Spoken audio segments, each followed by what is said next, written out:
Je me suis engagée en 2018 donc dans un mouvement citoyen pour les municipales à Paris. Et je pense que c'est là où j'ai réalisé que oui, la politique pouvait faire changer les choses et que oui, la politique, c'est avant tout d'être au service des autres et également être au service des citoyens, en fait, finalement.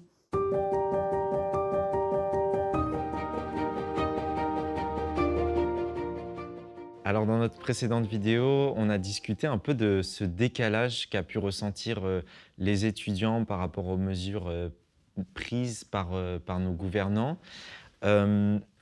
J'ai l'impression qu'on pourrait parler plus globalement d'un sentiment de méfiance, de défiance des jeunes par rapport au pouvoir politique. Toi, tu as souhaité t'engager dans ce milieu-là et je crois que c'est quelque chose de pas si banal que ça. Est-ce que tu peux nous dire un peu comment tu t'es retrouvé là? Qu'est-ce qui t'a poussé à toi t'engager? Alors, moi, la politique, j'ai commencé à m'intéresser à ce sujet en 2017. Donc c'est quelque chose de très récent. Je me suis engagée en 2018 donc dans un mouvement citoyen pour les municipales à Paris. Et c'est vrai que dans un premier temps, je me suis engagée parce que j'étais passionnée. Quand on est passionné de quelque chose, on a envie de faire tout de suite. Mais en fait, l'idée, c'est qu'au fur et à mesure de cet engagement, je me suis tournée un petit peu plus vers un engagement local. Donc un engagement sur le 14e arrondissement. Et je pense que c'est là où j'ai réalisé que oui, la politique pouvait faire changer les choses et que oui, la politique, c'est avant tout d'être au service des autres et également être au service des citoyens, en fait, finalement. Sur le terrain, on rencontre des gens, on écoute leurs besoins, on essaye de trouver des solutions et honnêtement, cet engagement avec le 14e arrondissement, c'est la politique pour moi au sens le plus noble. Oui, moi aussi, j'ai cette impression que peut-être des engagements plus locaux peuvent peut-être davantage attirer. Je sais que j'ai pas mal d'amis à moi qui se sont engagés sur des listes à l'occasion des municipales l'année dernière. Et oui, il y a peut-être ce sentiment d'une proximité avec le terrain, de quelque chose de plus concret qui peut peut-être plus attirer que ce que les gens appelleraient la politique politicienne, qui paraît très distante. Et que pourtant, tu as par la suite intégré. Est-ce que peut-être, comment tu t'es retrouvée du coup, toi, à l'Assemblée nationale? Je me suis retrouvée à l'Assemblée nationale, c'était en fait une offre de mon école. Mais l'idée, c'est qu'encore une fois, je trouve que les parlementaires, ils ont quand même cette dimension, on va dire, nationale et également cette dimension de terrain. J'ai la chance d'assister à quelques réunions. Je ne vais pas faire part de ce qui se dit, mais en tout cas, il y a toujours cette idée de mettre quand même le citoyen au centre et de se dire, OK, donc si on décide de voter telle mesure, quel impact ça aura sur ces citoyens? Et moi, j'ai quelqu'un de ma circonscription qui m'a dit que ça pourrait poser problème, etc., etc. Donc, ce qui est plutôt bien, en fait, finalement, avec le travail de parlementaire, c'est qu'on a des personnes qui sont sur le terrain et qui rendent compte aussi du terrain. En tout cas, moi, pour l'instant, c'est ce que je constate à mon alternance. Mais effectivement, après, je peux comprendre qu'il peut y avoir une certaine déconnexion qui peut être aussi nourrie par certains comportements, évidemment. Et je pense qu'aujourd'hui, dans l'engagement que j'ai eu ou qu'aujourd'hui, dans cette alternance, je pense qu'il est toujours aussi essentiel de transmettre des bonnes valeurs, des valeurs d'amour, de partage, d'écoute.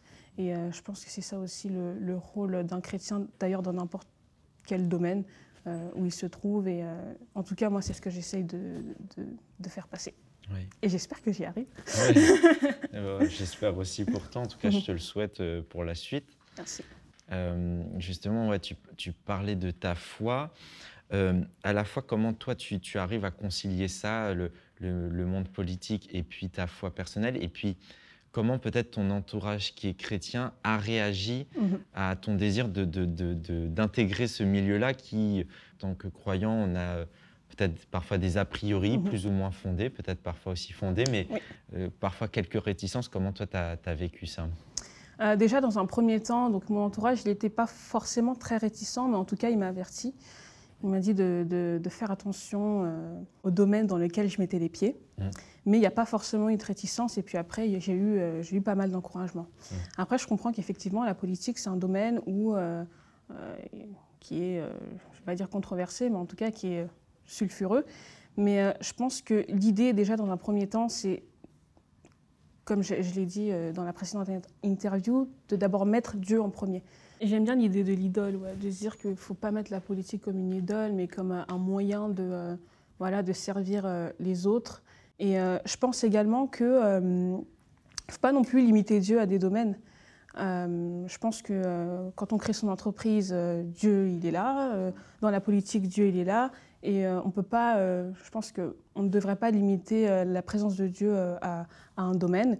Et je pense qu'également, on ne devrait pas utiliser aussi la politique pour servir ses propres intérêts ou pour briller. Et je pense qu'il faut faire extrêmement attention à ça. Ça nécessite, de ce que j'entends, quelques garde-fous quelque part, où voilà, c'est un milieu dans lequel il faut se protéger de plusieurs peut-être pièges ou tentations. C'est vrai que pour l'avoir un petit peu côtoyé aussi et pour avoir été dans le passé collaborateur de député, c'est des choses aussi que j'ai pu observer. Est-ce que peut-être un message de la Bible peut-être qui t'inspire par rapport à cet engagement et que tu peux prendre avec toi aussi chaque jour ou quand tu vas au travail? Bien sûr, j'avais un verset qui se trouve dans l'Ecclésiaste chapitre 9, verset 10. « Tout ce que tu peux accomplir avec tes seules forces, fais-le, car dans le monde des morts où tu vas aller, on ne peut rien faire, on ne peut pas réfléchir, il n'y a ni connaissance ni sagesse. » Et je pense qu'il y a cette idée de, voilà, quand on a un don, quand on a un talent, quand on a quelque chose qu'on peut mettre au service de Dieu, faut pas hésiter. Et peu importe le domaine, là effectivement on parle de politique, mais j'ai envie de dire, peu importe le domaine, allez-y. Ouais.